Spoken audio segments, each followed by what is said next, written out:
What's up, everybody? Welcome back to my channel, and today I'm going to give you another update on my Lego City. And while this isn't really an update, I want to talk about a feature that isn't spoken a lot, and that is going to be how I lit my city. And I think that this is a great way to light your city on a budget. If you were to guess, how much do you think I spent on these lighting kits? So usually each modular has a developer building lighting kits for that modular. And those are really detailed, and I wish I could have bought one for each of my modulars, but unfortunately they are very pricey. And so sometimes I've seen it go from $60 to $100 per set, and it's just crazy. Now, if you have one modular, that might be nice, but when you start having 5, 6, 10, 15 modulars, that really builds up to thousands of dollars. And so I would rather spend more money on Legos, so I had to come up with a more budget-friendly version.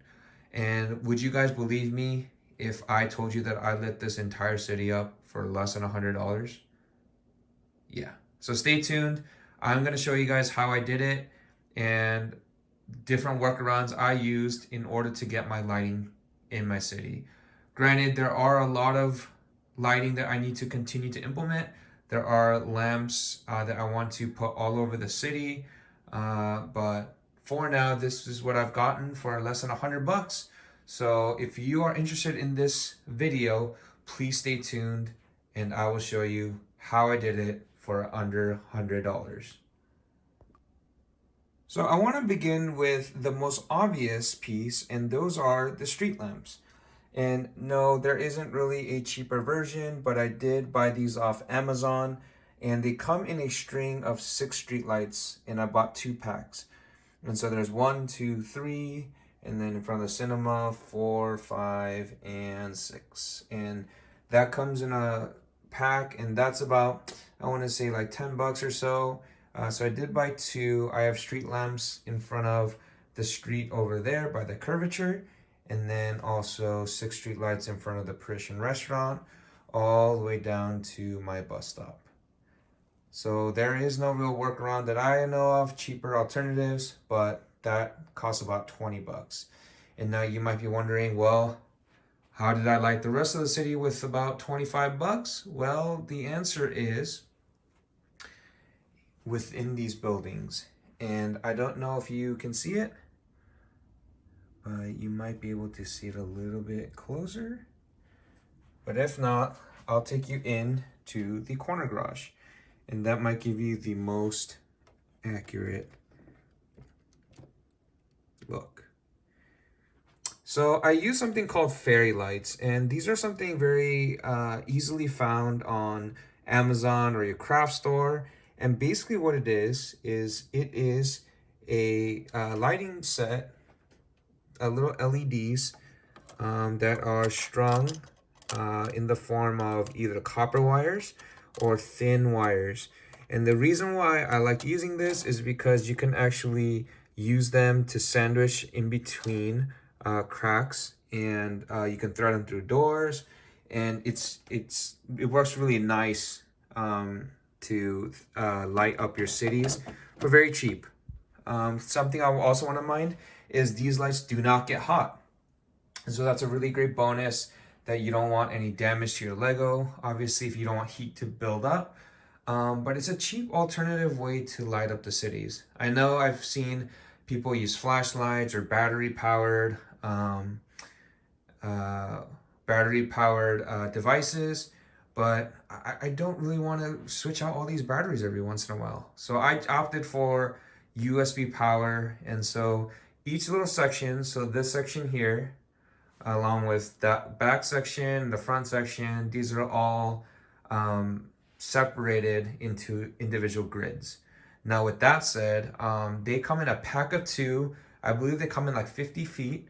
And you might think that that's a lot, but actually it's not, because you have to wind it through each floor, and most modulars come in 3 floors.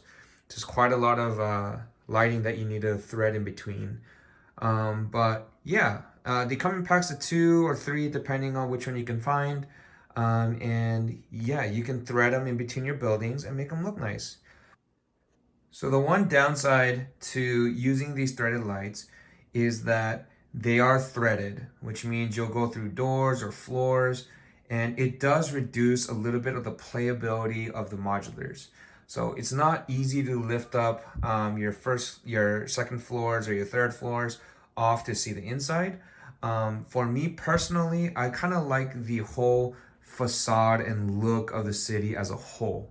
I don't often really open up my sets because I'd rather just look at it from far away and build little scenes on the streets rather than look at the inside. So actually, I don't have many figures inside my modulars. I know that's a cheat, but I like to fill in the outside and make it rustle and bustle rather than fill in the inside, which are very hidden behind small windows.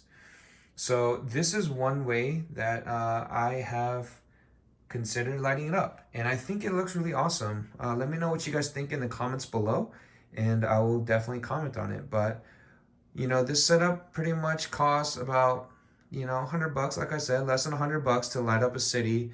It's like 3 base plates by I think 10 or 11 base plates wide, and I think it just came out really nice. That being said, I do have a lot of street lamps that I want to install. I do want to run it across these sidewalks here. I have the regular Lego lamppost, but I definitely do want to fill in these streets with Lego lamps. And so I do have to put some more in order, but I have other projects in the meantime. I do want to light around the park, make it a little bit of a less of a dark zone, and kind of want to do it that way. So one last thing before I close this video out is this lighting kit also comes with different modes. I do actually have two different companies of lighting, but they are all synced to the same remote. And so this one looks like the city is alive and moving, but it just does change a little bit of the pace. So I'm not a huge fan of this. So yeah, let me know what you guys think. I personally love how it turns out. It isn't finished yet, but I think it's coming out really well for only spending what may be the price of just one modular lighting kit. So if you like this video, please give me a like and a thumbs up. Comment down any questions or concerns or maybe suggestions for improvements that you may have. And make sure to hit that notification bell so that you know the next video that's coming up. My goal is to keep pumping out weekly videos for you guys to enjoy. And until next time, I will see you guys later. Peace.